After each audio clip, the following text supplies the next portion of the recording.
Hi, my name's Gary and I'm 18 years of age. We're going to be finding out how youth crime affects people in the streets of London. And today, we're in Elephant and Castle. So come with me, let's go find out.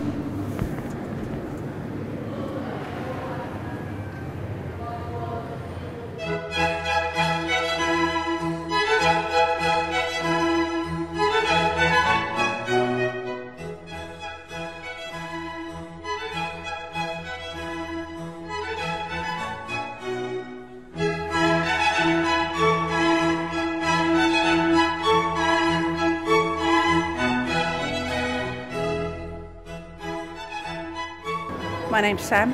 I'm a youth care worker. My name is Lola. Occupation. Student. Yeah, my name's Rachel. I'm a mother. First one, ask your name. Angela. Occupation. Student. My name's Ollie. Student. Bucky. Occupation. Service driver. My name is Natalie. I study the government. My name's Denisha. I work in a restaurant. Ask your name. Donna Grant, Space and Activities Coordinator. These kids nowadays, they don't make them like they used to.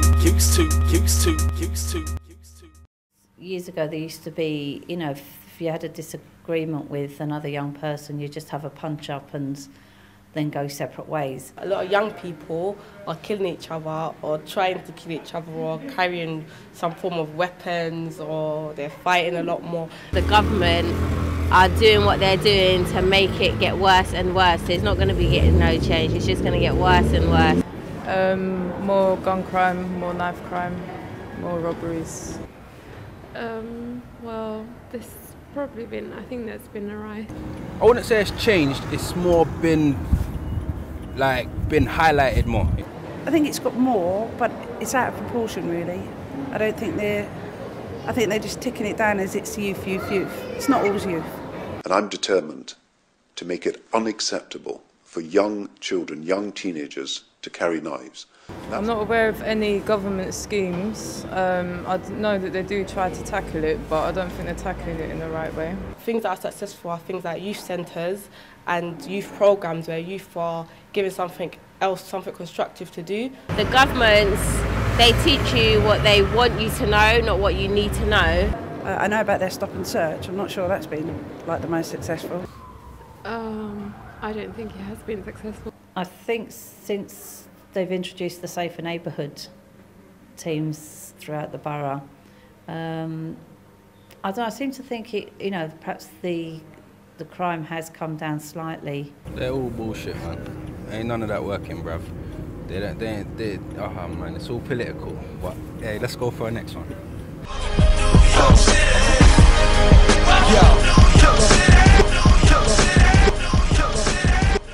I think it's too easy to blame that for the reasons why they do what they do, but I don't think you can blame everything on that. Definitely, is really too much. It's really too much, you know. It's like now they don't want to be themselves anymore. It's like they want to be someone else. They want to be 50 Cent or Tupac or whatever. Yes, definitely. And TV, music, culture, everything. Probably because of all the films and stuff. They're mostly... Definitely, they're full of fashion, definitely, yeah. So I don't think you can just put it down to the US crime, because you've got US culture, because you've got English people, young grime stars or whatever, is it grime or whatever they're called, doing the same thing. I think it's down to the individuals. Caught up when the fat black hammers out.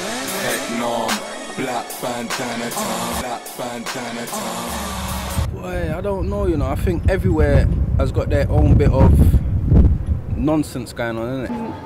I think it's hard to work out because it all depends. I mean, if 4 crimes happen in 1 week, does that necessarily make it bad than a place where 5 crimes happen in 2 months? Do you see what I mean? Depends on the crime. I think it's bad everywhere. I've lived all over the country and it's the same thing everywhere. I wouldn't say it's the worst in my area. I could live in Enfield. I think South London is probably the worst. I know I don't want to live somewhere around Brixton or Hackney or Peckham. I think it's one of the rough areas. I would imagine sort of Peckham. No, I don't think it's particularly bad. I mean, I live in Peckham. I live in Peckham. Yeah. It's quite chilled. Like there's not a lot going on, I don't think. My biggest issue with this thing is the whole area code rubbish. Like if I'm from this part of the road and you're from that part of the road, then we can't talk. Dogs that I call my friends, praying for all my friends, things I do for my friends. We miss you. No, I haven't. Never. Yeah. No. Well, thank God I haven't, and hopefully I won't. I've got a brother who's 17, and he lives in one area, and he has to travel. He lives in Tottenham, and he has to travel through Wood Green to get to Hornsey, where he does sixth form. So he's never particularly been in any major trouble, but he's had boys attempt to try and rob him. The father of my kids was involved in youth crime as a teenager, and therefore he was deported and he's been in prison. So yeah, it's affected me in a way. I think one of my mates was someone where I worked with was mugged, but I don't know any of the details. But it was just like he was walking home at like midnight and got mugged, but he was okay, you know. I've been stabbed, I lost a friend, being shot over nothing, and yeah, it's crazy. It's what made me turn my life around. I've been to jail as well and all sorts, you know, and it's not a good look. It's not a good look at all. Should be held responsible, instead we defend a couple square meters of pavement in the end. What will be achieved, my friend? Where do I see it? I don't even want to see it. Well, if nothing's done about it, I just see not much people living, not much young boys living past the age of 21. Boy, it could get really out of hand, bruv, where man start licking down policemen and all sorts. That's a possibility. Worse, a lot worse. Yeah. Churches are praying about it, families are talking about it. Hopefully it would decline. But it depends on what the government's going to give you. Do you know what I mean? If you've got nowhere to go after school, you're just going to bum around on the streets and stuff like that. But hopefully for the crime to actually come down quite a lot, because I just think it's just so sad for people to sort of end up losing their life because of crime. You see, the old way wasn't working, so it's on us to do what we gotta do to survive. I think it's trying to bring communities together, just kind of making sure people make sure they have things to do basically during the day. Probably like put more youth clubs or something and teach young people about crimes and how they should behave in the streets. More sports, more free sports for them, because everything, if they want to get into music, sports, any kind of thing that a child wants to do or a teenager, it costs money and a lot of parents don't have the money. It begins from the house, it begins from the family. They say charity begins at home, so it starts from the family. Like I said, it's just going to get worse, so all you could do is pray and hope for the best. Give people a reason to get up and go to work in the morning, really. If they was to have more projects for young people to go to. Not locking down the fucking housing, like look at this project like behind you now, like just shutting it down. So they're not doing nothing to help no one basically. Like there needs to be, and I bet when they knock that down they put Sainsbury's there or something. They need to put something like a community who win it. Like fuck going there to play computer games or something. People need, like young people especially, need to know about themselves innit, and where they come from and real history innit. Not this whitewash bullshit, you feel me? And that's where it's gonna start from.